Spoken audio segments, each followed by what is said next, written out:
Shh. Be quiet. Don't say that. What did I say? Chill. Relax. The Impossible Conversation Podcast. Let's talk.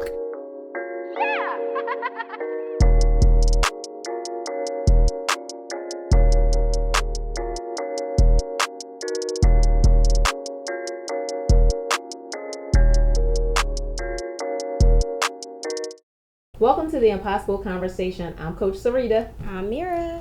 In today's episode, Faithful Are the Wounds of a Friend. Ooh, I'm excited for this one.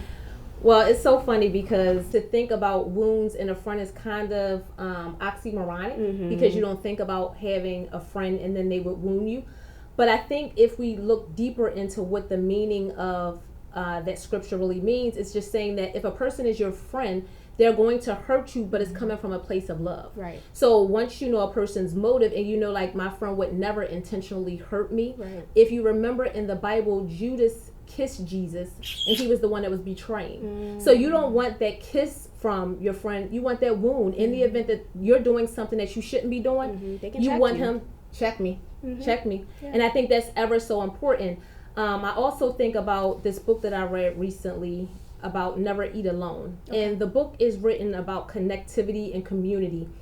And the importance of that story, or the whole book actually, was how we form relationships and the importance of relationships and how we maintain and nurture those relationships. And it got me to thinking that these days, this generation is not as intentional with building these connections and relationships, just based off of the sheer fact that Facebook alerts you when it's your friend's birthday, or they ping you when it's somebody's anniversary, or whenever someone's having a party, you know from a Facebook post, whereas you don't have that same intentionality behind keeping those connections pure and strong, like putting things on a planner. Right. So what do you think about that?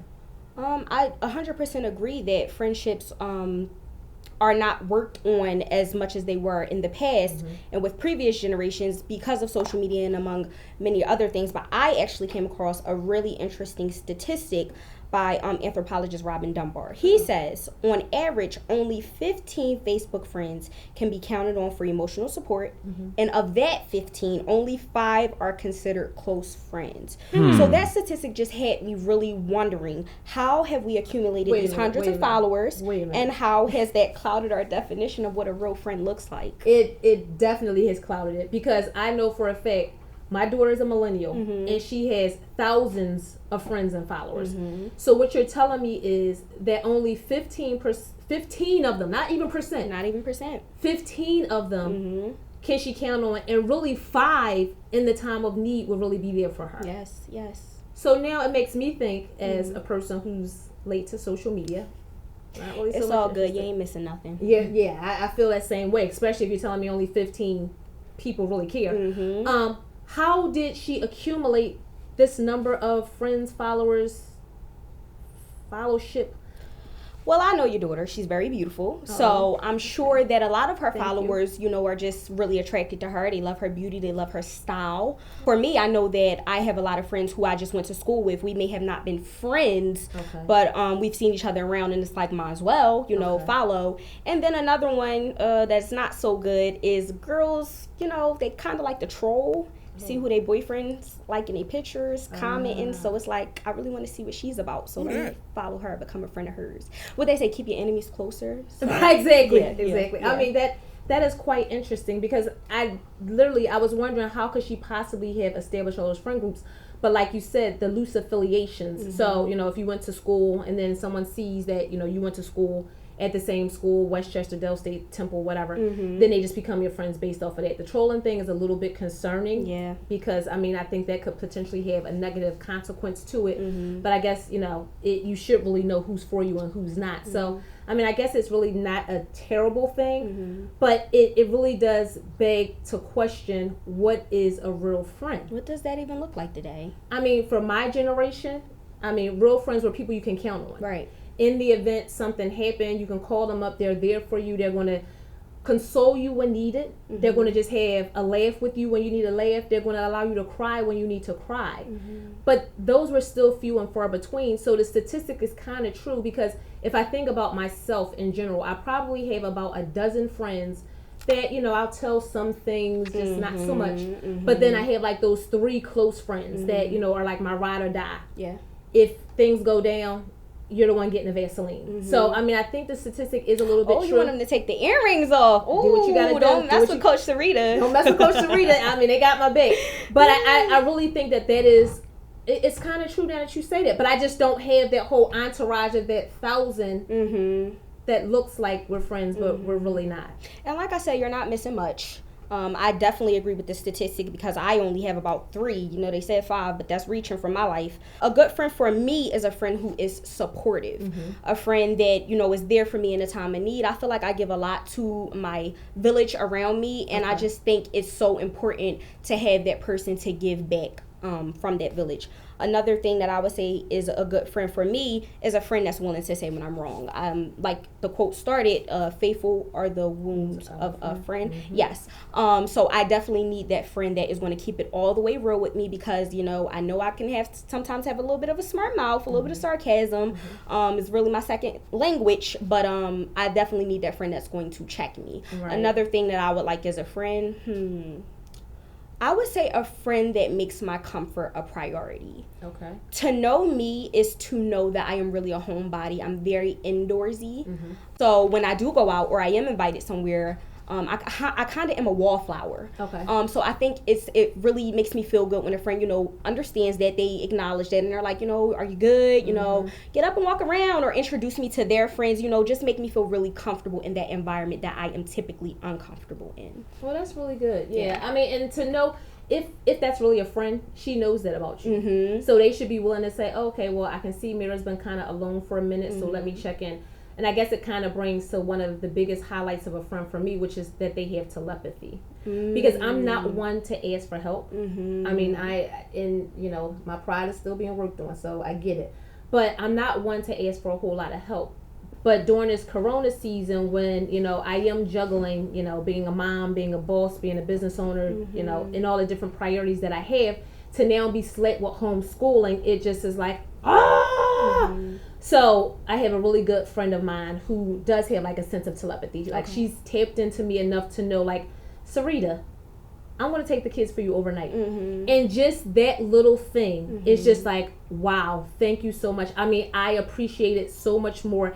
And it just gives me that extra spark that I need to be able to get done what I need to get done. To know that I'm not going to have to make meals. I'm not going to have to do homework. I'm not going to have to get kids dressed. I'm not going to have to make sure everybody is situated. So I think for me, like, that's a really important trait. And my 3 good girlfriends, like, they all do have that little form of telepathy, which is very helpful. Right. So when I heard telepathy, I was thinking in the form of, like, kind of spiritual and seeing the future a little bit. Oh, okay. A lot of my friends say I have that. Oh. But I think I'm going to add that one to the list. I want a friend that has telepathy, my definition of it. And I mean in a way of, I don't really like to say what's going on all the time. Because, like I said, I like to just put people first, just concern myself with their concerns. As you like to put it, their fires aren't your fires, but for me, everybody's fire is my fire. It's just how I am. And I just think it feels really good when somebody is like, she seemed off today, or, she wasn't talking much, and they're able to, console me or check up on me, check in with me to see where my mental state is at. So I like that telepathy. I'm going to add that to my list. To prioritize your needs. I mean, because it's funny you say that, because I have a girlfriend who is so not that. She's the total opposite of that. And when you get on the phone with her, every conversation is about her. And it's just like super annoying because all the things that I have going on, and you're literally, it's just you and your husband at home. There's really nothing going on really urgent in your life, because if it was, you let me know. But you never just say to me like, oh, Sarita, what do you have going on? Is there something I can help you with? Girl, how you doing? It's never that. And I'm the girlfriend that'll send out a text message just saying, how are you? Yeah. How's things going? Yeah.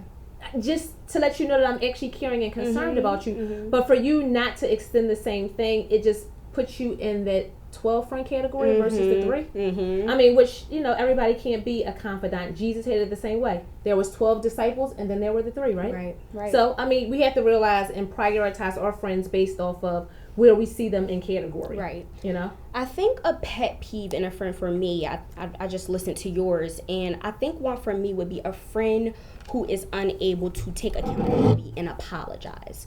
I think we all know when we've said a little bit too much or didn't say enough, and I don't really like for feelings to fester and things to, become bigger than what they really need to be. So I think I would appreciate a friend. That's a quality that I like in a friend, is to just be able to apologize, acknowledge when you're wrong, and just be accountable for what you did or how you may have made me feel. It's no harm in apologizing. Absolutely no harm. And it's so funny that you say that because, in the same quote, faithful are the wounds of a friend, accountability is so big just in the world. Yes. It's such a miss at this point. I mean, everybody has a reason and an excuse for everything. And I like to use this quote that we look at ourselves through rose-colored glasses, but we look at everybody else through a magnifying glass. Just meditate on that for a minute. Yeah, could you say it again for us? Just meditate on that for a minute. We look at ourselves through rose-colored glasses, but we look at everybody else through a magnifying glass. Okay. And in short, what that means is we had a reason for why we did it, but there's no excuse for you. Yeah. It could be the same exact thing. So, for example, going to a doctor's office, Right. making an appointment for something. You can think of all kinds of reasons why you were late, right? But let that doctor have you sitting out there too long, and then you have a whole attitude about it. I mean, the same thing with friends. We can think about relationships that we have with our friends. They can do the identical thing that we done. My spouse and I, it's the same exact way. I mean, I can spill something, knock something over. I have a whole full fit about him knocking it over. But when it happens to when I'm doing it, oh my God, it's because I had too many things in my hands. Right. So if we use the same lens and filter for other people that we use for ourselves, ourselves, it would just make the world such a better place. Absolutely. Stop looking at yourself as if you have a reason for why you did what you did and they don't have the same reason for it. Exactly. So I mean, I think that's a very powerful tool that people should start to use. If you haven't used it before, I don't know if you may have heard it before, but I think that's very powerful. And I mean, it's just how friendships go, is how relationships go in general, that we should just learn to look at each other with a little bit more grace and faith than we do. Yes. This segment of the podcast has been brought to you by Tuxedo Auto Spa, where you can get your car cleaned for less. Vroom, vroom, beep, beep.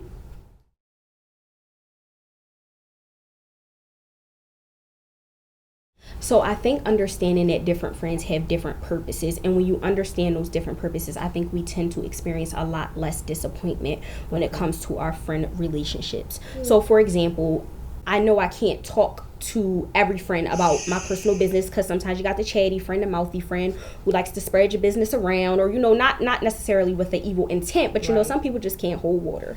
And then I have the friend that is my going out friend. I know we're going to have fun. She's not going to get too deep in her thoughts. She's not doing so much judging. It's really about just having a good time. So I think knowing the difference in the purposes of our friends would just help the friendships be a lot more meaningful.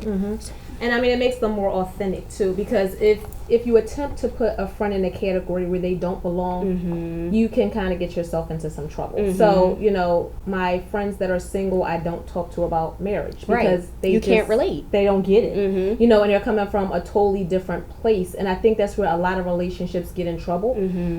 They don't realize that different people have different purposes, just like we all have different gifts and talents. So, if you keep people where they're best suited, then you're going to get the best outcome for that.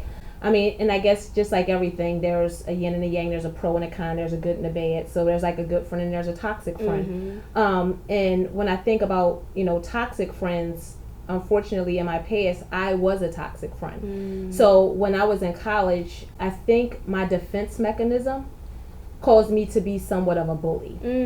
Okay. I mean, and it's just true. I'm grateful that the Lord has blessed me and he's definitely moved me beyond that. But I kind of understand. God goes growing and glowing. There you go. Right. There you go right there. Because I'm organize that chaos, coordinate that chaos, like the t-shirt says. Let me coordinate it for you. I mean, as we all know, that the Lord is not the author of chaos and confusion, so he would never have allowed me to stay in the place that I was in. But as a student in college, I had a lot of pride in myself and, like my accomplishments and me going to nursing school and getting in a nursing program. And, it kind of gave me like a bit of an air about myself, because, I looked at other majors as like, oh my God, that's easy compared to, me doing all this hard work. And it caused me to kind of be a bit of a bully. Right. And it wasn't until he humbled me, and how he humbled me was, I had a bunch of friends at the first college that I went to. And then when I went to the new college, there was just me. I had a dorm to myself. I thought that was a great thing to have a single until I realized that I'm on Penn State's State College campus in a single. Yeah. That's not a place that you want to be. So it allowed me to do a lot of introspection into myself and realize, like, I'm really not portraying the person that I want to be. And if you being a Christian, you know the whole goal of Christianity is to be Christ's ambassador on earth. Right. So we are the only Christ most people are going to see because he's not coming back again in human form. So I started to get that revelation around just who I was and whose I was. So it caused me to act a lot differently. Yeah. So I think that we can transition from being toxic in life, period, to being a better person once we recognize the who and who we are and the whose we are. We're King's kids. Yeah. You know, and you don't want to act beneath your level of authority. Exactly. I definitely think that I've had a friend who had the same experience as you. In high school, you know, I hung out with a group of girls. They were my crew, my group that I hung out with. And there was just one friend who just experienced a lot of different drama, death, just insecurities that you have around that age. And the way that she expressed, you know, those hardships was through conflict with our friendship. She would make jokes that were jabby. We were just constantly combative in our relationship, and that was just not working for me. And I constantly tried to talk to her about it. I tried to talk to our other friends about it. Everybody always told me, you know, Amira, you're looking too deep into it. She's really a good person. This is just how she is. But I think it was important for me to realize that that just wasn't what I wanted to be a part of. So I had to separate myself away from her, and it really did hurt. It hurt. And I'm a person that really likes to be able to separate my anger and my sadness. I was hurt in that situation. She was really a good friend in the beginning before she had, you know, went through a lot of different things. And I did miss the connection that we once had. But I just knew it wasn't the right thing for me. And it's just interesting, maybe about a month ago, I was talking to my boyfriend in the car, and I was like, you know, I really miss this friend. We were so close. I wish that things would have worked out. I wonder how she's doing right now. And 2 days later, she texted me literally a long message just telling me how she valued our friendship so much. Now that she's older and in a different place, she moved out of town, she has just seen that, you know, true friendships are really hard to come by and how much she really valued our relationship. And that meant the world to me because, as I said, I really did miss her and I really did value our friendship. But I think she did need that time, as you did, alone, to take that introspective look and just see, I'm not being my best self. So absolutely. And I mean, I think we all need to do it because realistically, me doing it back then, it doesn't stop. I do that every single day. Every day I take a look in the mirror and say, what could you have done better as a mom? What could you have done better as a boss? What could you have done better as a wife? What could you have done better as a sister? What could you have done better as a daughter? So I'm constantly making sure those checks and balances are in place because we do fall short each and every day. And then God gives us the grace to be able to pick back up and do it right tomorrow. But you have to recognize the wrong that you did the day before, not condemn yourself for it because we're human. But you have to say, okay, well, wow, I could have handled that a little bit differently. I probably should have said that a little bit differently. But if you don't self-correct, then guess what? It never will change. Because if you don't have those faithful friends who will say to you, Sarita, like I don't know what you was on yesterday, but I don't like the way you responded to me. If you don't have anybody to say that to you, then you walk around thinking you're doing it right when you could be all wrong. And nobody's doing it all right. Exactly. So that's the key point here is that we don't all do it all right all the time, but every single day we get that day to make it better. Right. And like I said, the friend that I was friends with, she made her wrongs right with me, and now we are trying to reconnect, trying to get back to the place we came from. So that was something that meant a lot to me, recovering from that conflict. That is so important in a friendship, in any relationship, to have that bounce back, to be able to have that committed friend. And I have another friend, my best friend actually. We did a little bit of indulging and went to a dungeon party. I don't know if you've ever heard of that. Candy Burris runs a dungeon party. And I would like to think in hindsight, when I looked back, I was like, we were kind of in a devil's playground. You know, we were wearing lingerie. You know, it was a bunch of sexual things going on stage. And her and I's connection just weren't as strong as it usually is. We're usually here with each other. We usually like, oh, you're drinking too much, like slow down, this and that. We weren't really watching each other, and we just seemed to get in fight after fight after fight with people around us. We're just up in a crowded place, and people are like wanting to fight for bumping into each other at a concert. So it's kind of like, I don't really think we're in a space that is particularly a good space, a spiritual place. And we just ended the night with a really horrible fight. And the fight broke my heart. It really, really broke my heart. We weren't speaking for days. But what I appreciate most about my best friend is her recovery from that conflict. She just called me. She was vulnerable. She was herself. She didn't hold on to any grudges. And she said, you know what? Let's meet up. Let's do what we do. Let's go to the bar. Let's have a drink. Let's talk about it. Let's laugh it off. Let's forget about it. Let's move on.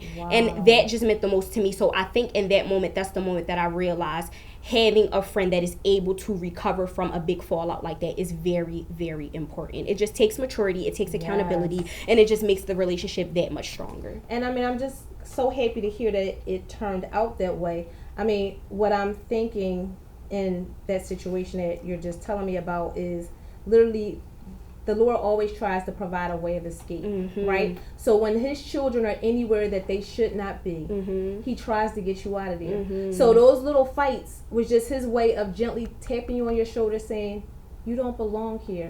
This place is not for you. This is the devil's playground, as you knew. And unfortunately, it took for you guys to get to a negative place. But being a child of God, what did he do? He repaired and he restored the relationship. So there was nothing lost from it. But there could have been. So with that, it's like, just recognize whenever things like that occur, that he taps you on your shoulder ever so gently to say, not my child. That small whisper. That small whisper. Because he comes like a gentleman. He doesn't come aggressively. He comes very nice and polite and just tries to remove you from whatever that situation looks like so that there's really no harm that's done. So, I mean, that was a very good story that you shared.